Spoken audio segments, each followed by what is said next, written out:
Ça me fait toujours très plaisir d'être ici et merci pour votre invitation. Donc on a vu pas mal de choses ce matin déjà à propos de ces ostéotomies et du croisé. Vous avez vu que c'est pas si fréquent et il est important de se souvenir qu'on rencontre pas le patient au même endroit sur la route de l'arthrose en fait. Et il y a des patients qui sont plus avancés que d'autres. Notre problème va être d'évaluer l'impact chez ces patients de cette arthrose et de ce problème de croisé.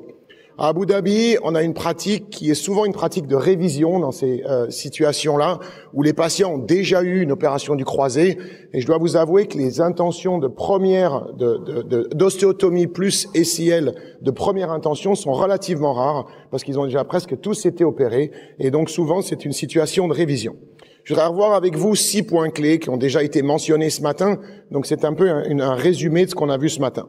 Le premier point, c'est ce que nous a toujours appris Monsieur Aubagnac, c'est revenir aux essentiels et aux basiques. Ça s'appelle, en français, c'est USA, c'est facile de s'en souvenir, c'est usure, stabilité, alignement. Et donc, quand vous regardez un genou, il faut toujours vous poser ces questions-là. Où est l'usure? Est-ce qu'il y en a? Quel est le stade de l'usure? Est-ce qu'on est os contre os? Est-ce qu'on a encore accès aux chirurgies cartilagineuses dont on parlait tout à l'heure? Quelle est la stabilité du genou? Et quel est l'alignement? Et c'est là qu'il va falloir intervenir. Le type de déformation, c'est très important. On a souvent des déformations qui sont combinées. Un des avantages du PSI, qu'on l'aime ou qu'on l'aime pas, c'est que ça nous a appris à regarder en 3D. C'est la même chose pour la robotique.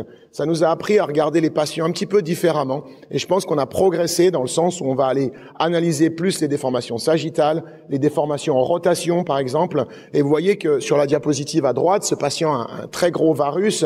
Il avait aussi un problème de pente, mais il avait aussi un problème de rotation interne. Et donc, ce sont des éléments qu'il va falloir prendre en compte. Et de même que la translation, dont vous a parlé Cécile tout à l'heure, sont des éléments dont on pense pas très souvent à ça, mais c'est important de s'en occuper. Il faut savoir que c'est souvent une combinaison de problèmes.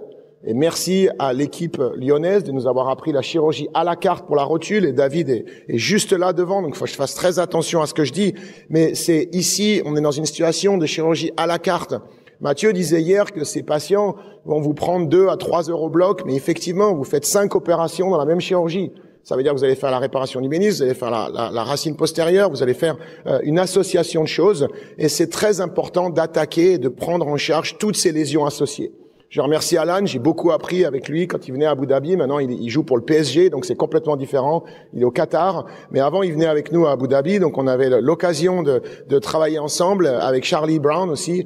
Et donc, j'ai énormément appris sur l'importance de la réparation des routes postérieures au niveau latéral, sur la réparation méniscale et sur l'association de ces gestes qui vont changer le pronostic et la qualité de vie du patient. Et c'est très important dans ces indications d'ostéotomie associées au croisé.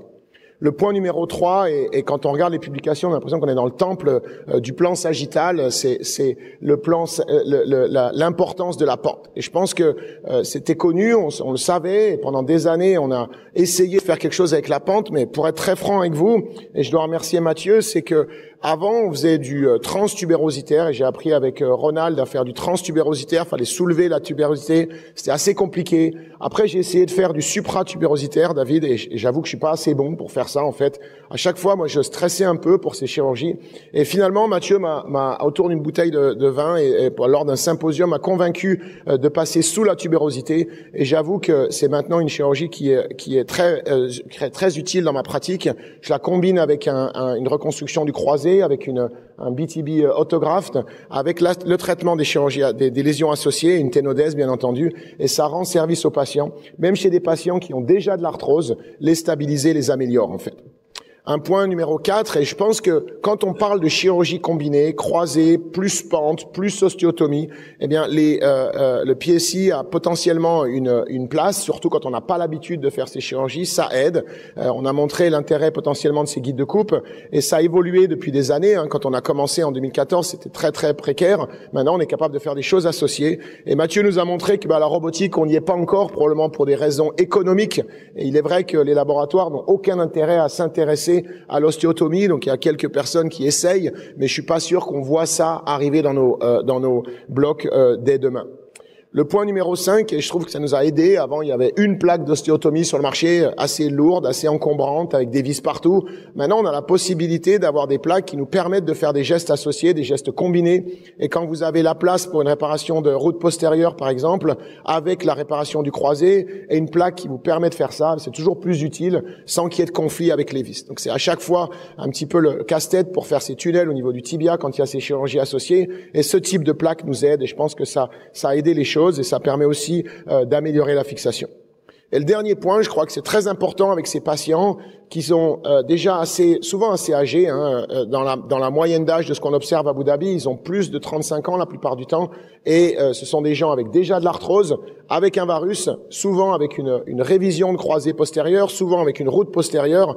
Il faut être honnête avec eux. Il faut pas leur dire, les gars, tout va bien aller, ça va être super, vous allez pouvoir rejouer au foot, vous allez pouvoir repartir en Ligue 1. C'est pas vrai.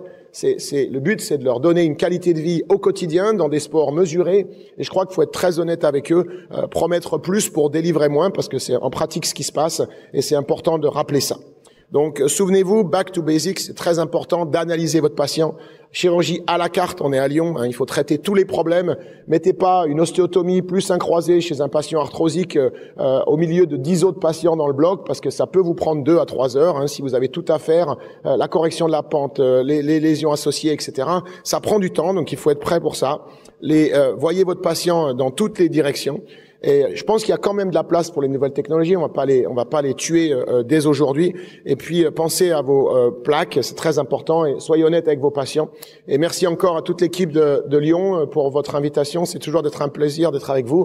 Et je suis très heureux d'être ici aujourd'hui. Et une bise à Cécile qui fait le Insole Traveling Fellowship. C'est assez rare comme occasion et donc c'est très bon aussi pour l'école lyonnaise qu'elle représente à travers le monde l'école lyonnaise par l'intermédiaire du fellowship. Merci beaucoup.